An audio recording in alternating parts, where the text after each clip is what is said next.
Hi everyone, I'm Reha. Welcome back to our journey through music theory. We're continuing with Schoenberg's theory of harmony, and this is episode 6 of the series. Last time, we talked about how to prepare and resolve the dissonance in seventh chords, which wrapped up our discussion of natural triads in major keys. If you don't quite remember that, I recommend reviewing the last lesson.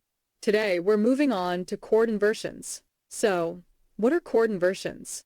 As the name suggests, we're taking the structure of a triad and flipping it around a bit. The first inversion is when you raise the root of the chord by an octave, which makes the third the lowest note. Then in the second inversion, you take the third and raise it again, leaving the fifth as the lowest. So, in simple terms, if the bass is the root, it's root position. If the bass is the third, it's first inversion. And if it's the fifth, it's second inversion. But that brings up a question. Why do we even need inversions? Back when we talked about the overtone series, we mentioned how the basic C major triad is built from the first 3 unique overtones of the C fundamental. That makes it the purest and simplest representation of C's harmonic series.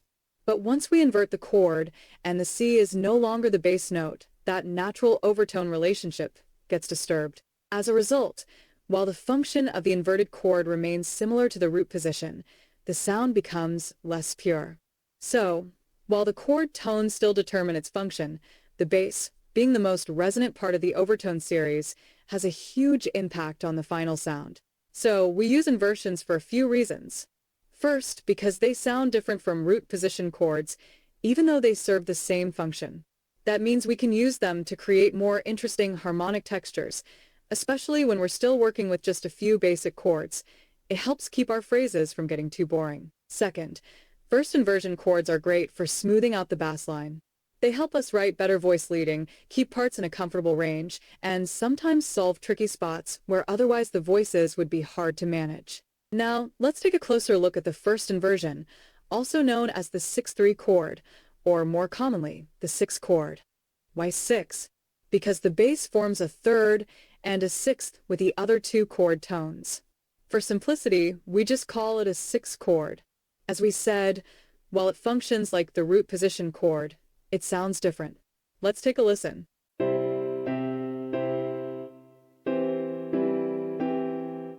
As for which note to double in a 6th chord, the priorities are the same as with root position chords.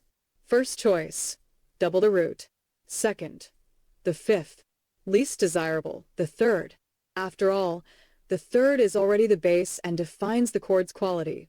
It doesn't need more attention. Apart from that, you can use 6 chords pretty freely within a phrase to enrich the movement of your voices and add melodic interest. Next comes the second inversion, also known as the 6-4 chord. That's because the intervals above the bass are a 4th and a 6th. The key thing to know about 6-4 chords is that they're unstable, not because of dissonance within the chord itself, but because of the internal structure.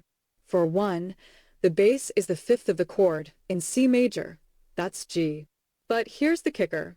G is the second overtone of C, and its own 4th overtone, B, overlaps with the overtones of E, the 3rd of the chord. That creates a lot of shared harmonics, which tricks the ear into thinking that G is the root of the chord. But it's not. This leads to a kind of identity crisis. G and C are both fighting to be the chord's root. That's what causes the instability. You don't really get this problem with first inversions, since their bass notes don't clash so much with the upper voices.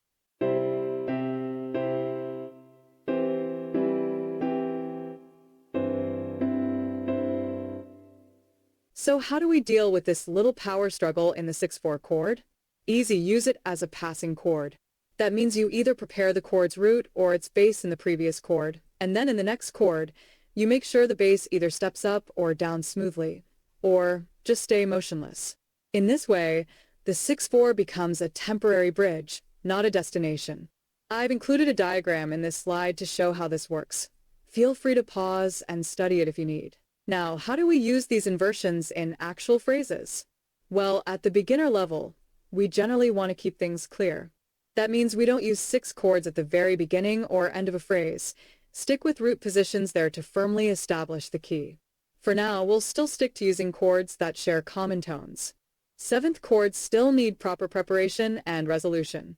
But between root position and inverted chords, or even two inverted chords, you can freely connect them. Just don't stack 6/4 chords one after another. That instability adds up quickly. You can also swap between versions of the same chord, like root to first inversion or first to second inversion, just to make the voice lines more interesting. This is called same function exchange. It doesn't change the harmony's meaning, it just gives it a fresh shape. Finally, Schoenberg gives some tips for writing better bass lines. Don't repeat the same bass note too much. It weakens the phrase. If you have to repeat, try inserting a few chords in between to change direction. And the high point of the melody, the peak note, shouldn't be repeated too often either. Let's listen to a few examples. Note that they're not all in C major this time.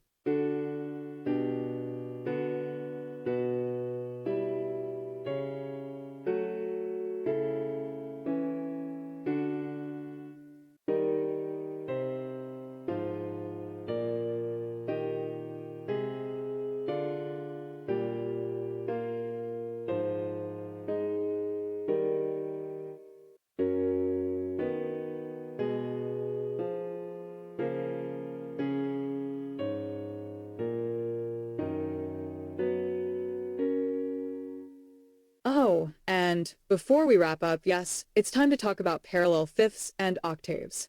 Parallel fifths or octaves happen when two voices move in the same direction from a fifth to another fifth, or an octave to another octave. The stricter rule also forbids what's called hidden fifths and octaves, meaning even if two voices move in parallel into a fifth or octave, that can still be frowned upon. Schoenberg's take is that parallel fifths and octaves should be strictly avoided. Hidden ones? Only allow them if at least one of the voices is an inner voice. Don't let them happen between the outer voices. Why is this rule in place? Schoenberg actually disagrees with the common explanation that parallel intervals kill voice independence. He points out that even when two parts move in octaves, we can still hear them as separate. His reasoning is more practical. Right now, we're just learning to write harmony, not to compose real music yet.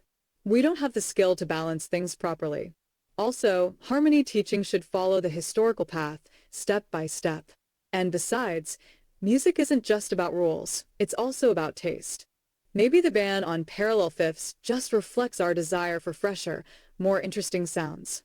In any case, once your skills and taste improve, all these rules can be broken. So if you're up for it, now's a good time to start practicing. Try writing some short phrases using diatonic triads and their inversions. I recommend doing this in different major keys too. And don't forget, my channel also features analysis videos of music pieces, perfect for some relaxed listening while you learn. I'm Reha. If you want to learn harmony and composition in a structured way, don't forget to subscribe. I'll see you next time. Bye-bye.